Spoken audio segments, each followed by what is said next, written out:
کیا صوبائی اسمبلیاں تحلیل نہ ہونے پر صرف وفاق میں انتخاب ہو سکتا ہے؟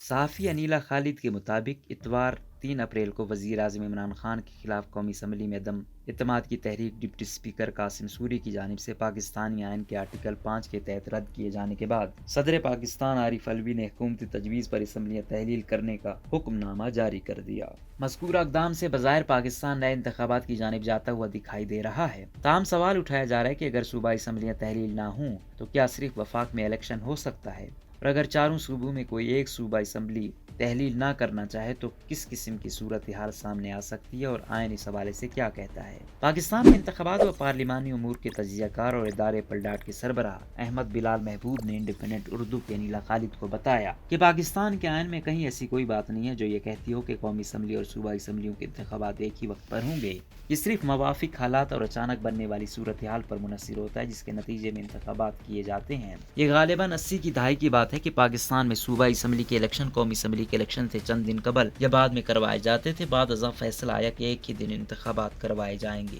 انہوں نے پاکستانی ہمسایہ ملک ہندوستان کی مثال پیش کرتے ہوئے کہا کہ وہاں ماضی میں اسٹیٹ اسمبلی اور لوک سبھا کا انتخاب ایک ہی دن ہوا کرتا تھا، تاہم بعد ازاں کسی ایک ریاست کی اسمبلی تحلیل ہو جانے کے بعد الگ الگ الیکشن ہونے کی روایت بن گئی۔ ہمارے برعکس وہاں 28 اسمبلیاں ہیں، لہٰذا وہاں پر ریاست کی اسمبلی 5 سال کی مدت مکمل پوری کرنے کے بعد الیکشن کرتی ہے، جس کی وجہ سے وہاں سالہ سال الیکشن ہوتے رہتے ہیں۔ احمد بلال محبوب کے مطابق سارا سال الیکشن کا ماحول سے معیشت، عوام اور ملک کو جو نقصان پہنچتا ہے، اس کی وجہ سے ہندوستان میں عدم اطمینان کا اظہار کیا جا رہا ہے، لہٰذا ماہرین تمام ریاستوں کو ایک ساتھ الیکشن کروانے کی تجویز دیتے آ رہے ہیں۔ انہوں نے پاکستان کی موجودہ صورتحال کی وضاحت پر مزید بتایا کہ آئیڈیل یہی ہوگا کہ تمام انتخابات ایک ہی وقت پر ہوں۔ ابھی کچھ دن قبل خیبر پختونخوا میں بلدیاتی انتخابات ہوئے، پھر پنجاب میں ہوں گے، پھر اگر وفاق اور بعد میں صوبوں کے ہوں تو اس سے توجہ اصل معاملات سے ہٹ جائے گی اور عوام بھی ڈسٹرب رہیں گے۔ سندھ اسمبلی کے حوالے سے انہوں نے کہا کہ یہ عین ممکن ہے کہ سندھ حکومت اسمبلی تحلیل کرنے سے انکار کرے، کیونکہ اس سے قبل جب یہی معاملہ پی ڈی ایم نے اٹھایا تھا تو پیپلز پارٹی نے اس تجویز کو مسترد کیا تھا۔ سندھ کے وزراء اور ارکان اسمبلی کہیں گے کہ ہم عوام کے ووٹ سے منتخب ہوئے ہیں، اتنا پیسہ لگایا، ہم کیوں تحلیل کریں اسمبلی، 5 سال تو کم از کم رہیں۔ سیاسی بحران معاشی نقصان کا سبب بنتا ہے۔ پشاور یونیورسٹی میں شعبہ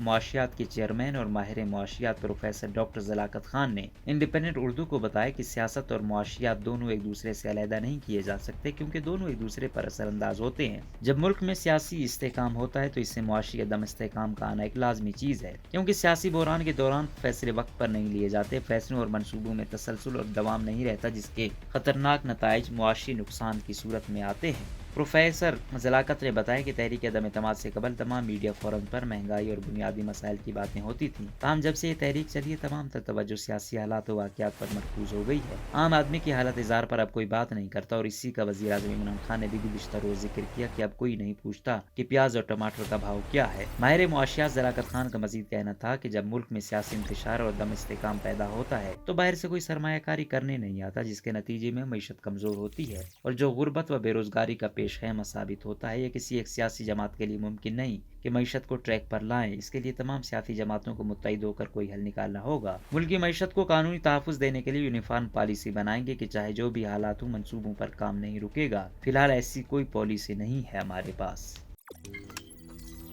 روزنامہ قدرت کی ویڈیو دیکھنے کے لیے ابھی یوٹیوب چینل پر سبسکرائب کریں اور بیل آئیکن پر بھی کلک کریں۔